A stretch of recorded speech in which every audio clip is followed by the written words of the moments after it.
मुख्यमंत्री नीतीश कुमार ने नए संसद भवन को गैर जरूरी बताया है, जिस पर केंद्रीय ग्रामीण विकास मंत्री गिरिराज सिंह ने निशाना साधा।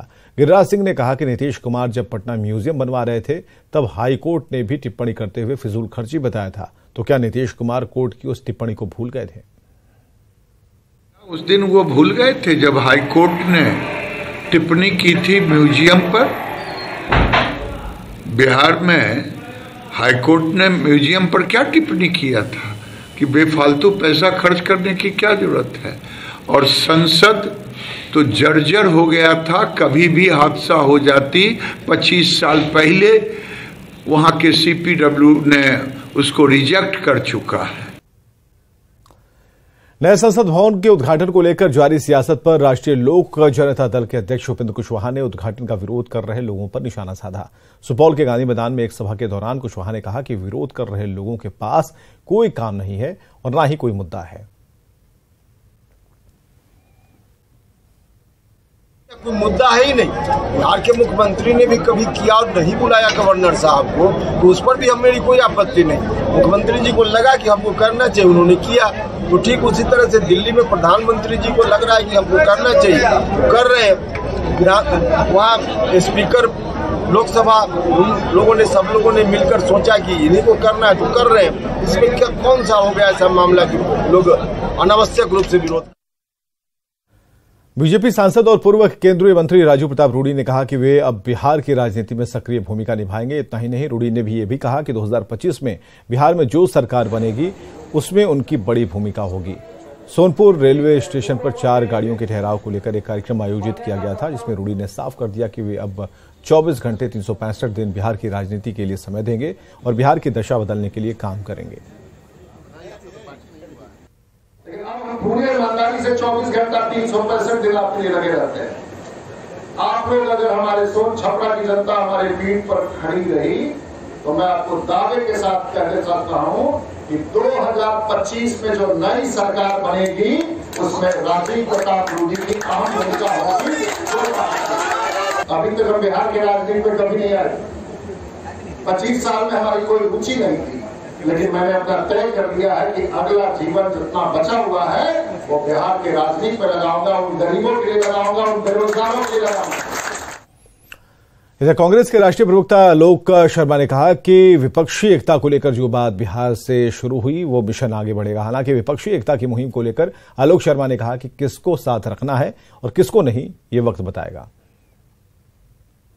विचारधारा के लोग हैं, वहां पर बातचीत चल रही है और मुझे लगता है कि बिहार की जो भूमि है इसने हमेशा भारतीय लोकतंत्र को एक दिशा दी है और इस बार भी यहीं के जो प्रयास शुरू हुए हैं उनसे हमें पूरी उम्मीद है कि 2024 में विपक्ष सत्ता से इनको खदेड़ेगा।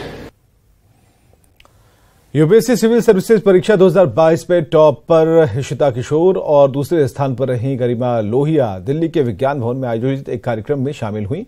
केंद्र सरकार के 9 साल और सेवा, सुशासन और गरीब कल्याण के राष्ट्रीय कॉन्क्लेव में कई मसलों पर परिचर्चा हुई। इस मौके पर इशिता किशोर और गरिमा लोहिया से बात की हमारे दिल्ली संवाददाता शंकर आनंद ने।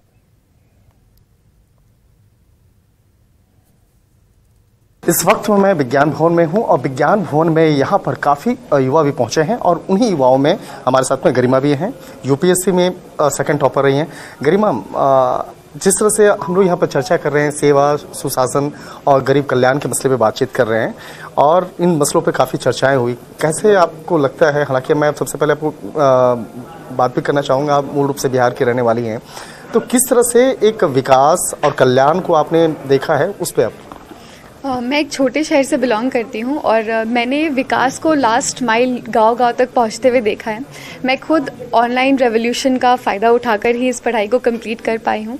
तो आई थिंक जो भी बात हो रही है सुशासन के बारे में, वो सब कुछ ऑन ग्राउंड भी देखा जा रहा है। जिस तरह से आज बकायदा हम लोग चर्चा कर रहे थे कि किस तरह से 9 साल के दौरान में देश के प्रधानमंत्री नरेंद्र मोदी तमाम विकास को लेकर आगे बढ़े।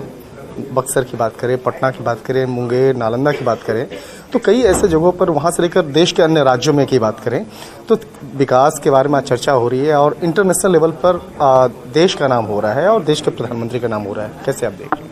मुझे बहुत ही खुशी है इस बात की, आज इंडिया इंटरनेशनल स्पेस पर ग्लोबल साउथ की वॉइस बना है और हर फील्ड में हम देख सकते हैं कि इंडिया आगे बढ़ रहा है। इवन हमारी इकॉनमी के टर्म्स में इंडिया ने यूके को भी पीछे छोड़ दिया है, तो इट्स वेरी ओवरवेलमिंग और आगे भी इंडिया को और आगे बढ़ते हुए देखना चाहती हूँ। एक आखिरी सवाल है, जिस तरह से आज बहुत खुशी हो रही थी कि यूपीएससी में टॉपर्स जितने भी आप लोग हैं, टॉप 10 हैं, सबको यहाँ पे देखा जा रहा है और देश जो है एक और खुशी में उल्लास में डूबा हुआ है। आज कल जो है पार्लियामेंट का उद्घाटन होना है, नए उद्घाटन, तो क्या आप लोग यहाँ से फिर जाएंगी, पार्लियामेंट भी देखने के लिए अब जाएंगी आप?